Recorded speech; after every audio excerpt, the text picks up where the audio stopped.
Chaque dimanche, Jésus rejoint la communauté des croyants et parle à chacun de nous, comme il l'a fait aux disciples d'Emmaüs.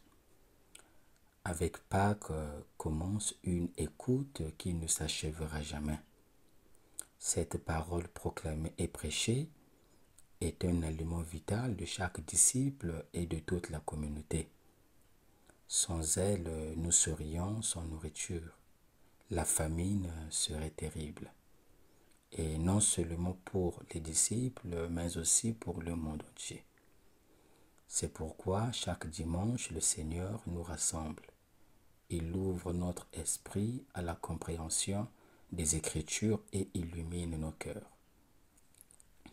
Si l'on cherche un fil rouge aux lectures de ce dimanche, c'est bien le mot témoin qui s'impose. En première lecture, Pierre s'adressant à la communauté de Jérusalem déclare « Nous en sommes les témoins ». Et dans l'évangile, Luc met dans la bouche de Jésus les paroles suivantes. C'est vous qui en êtes les témoins. Que signifie être témoin? Qu'est-ce qu'une communauté témoin? Que doit-on témoigner? Luc, dans les actes, décrit l'activité et le témoignage des apôtres. Les actes privilégient l'annonce de l'évangile par des envoyés choisis à cet effet. Les actes ont quelque chose à nous dire sur le rôle de témoignage qui revient aux communautés chrétiennes comme telles. En première lecture, nous lisons l'un des discours prononcés par Pierre. Ce dernier fait une annonce bouleversante. Homme d'Israël, le Christ, serviteur de Dieu, le saint et le juste que vous avez rejeté, lui le chef des vivants, vous l'avez tué, mais Dieu l'a ressuscité d'entre les morts, nous en sommes les témoins. Dans le discours de Pierre, Jésus reçoit pléthore des titres messianiques et divins. Le saint, le juste, son serviteur, prince de la vie. Le vocable témoin dérive du grec martis martyros, qui donne en français le mot martyr. Les apôtres sont témoins parce qu'ils se souviennent du Maître et racontent ce qu'ils ont vu et entendu. Les apôtres sont témoins non pas d'un passé ou du passage de Jésus dans l'histoire, mais de la permanence de son action dans ce présent. Jésus-Christ est le sauveur de l'humanité, il est ressuscité. Posons-nous maintenant la question, que doit-on témoigner? Que pouvons-nous témoigner? Nous devons témoigner que Jésus est ressuscité, Jésus nous donne la paix, Jésus nous donne la joie, Jésus nous pardonne et nous sauve, Jésus nous invite à la conversion, Jésus nous invite à changer notre vie.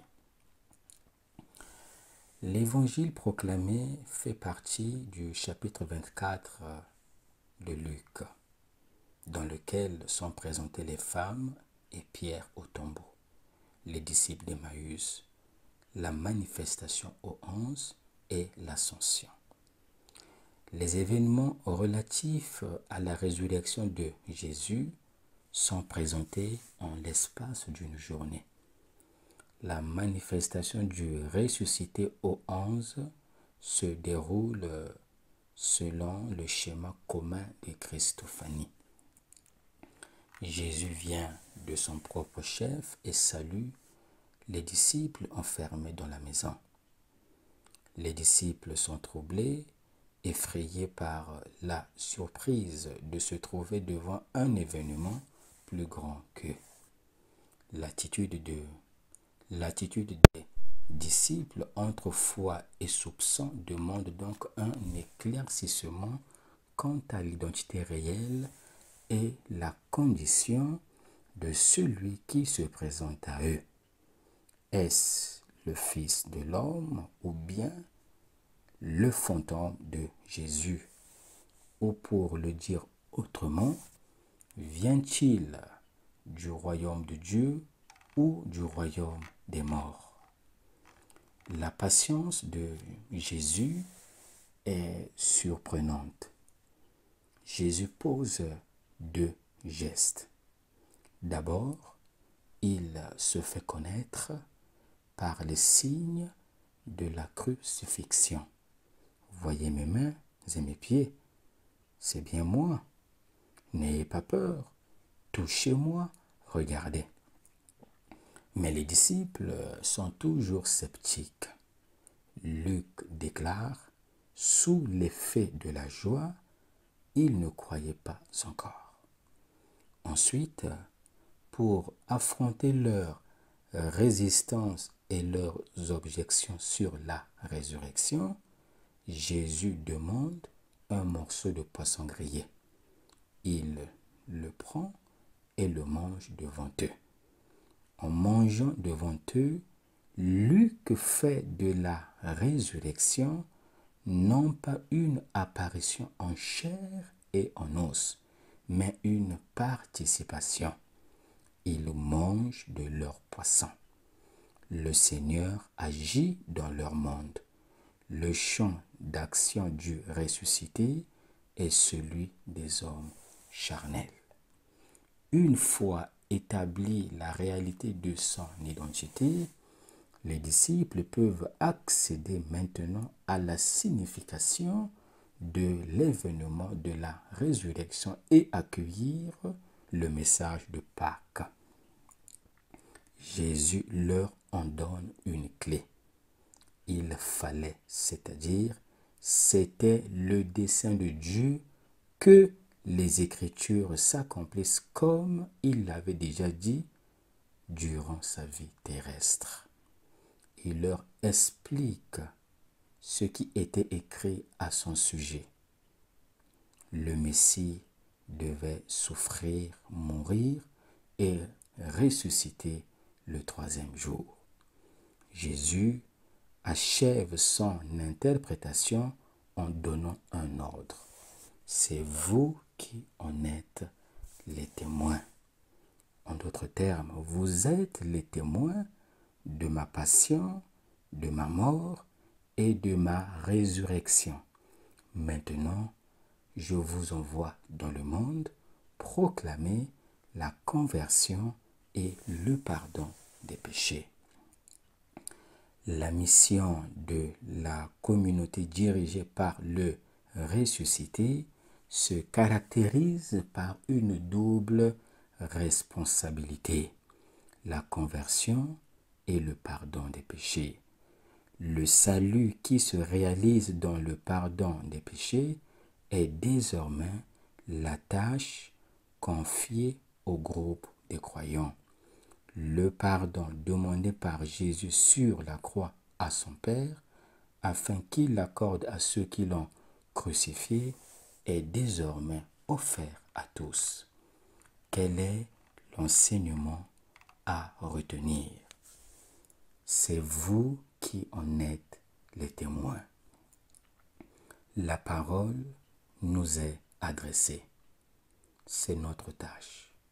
Mais être témoin du ressuscité, c'est avant tout être témoin des Écritures.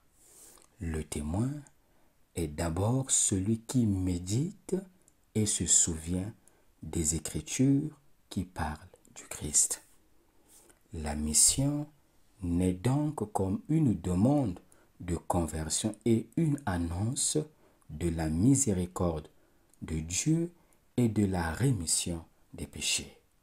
Mais c'est un témoignage que l'Église ne peut rendre que si elle est animée par ce que le Père a promis, c'est-à-dire l'Esprit Saint.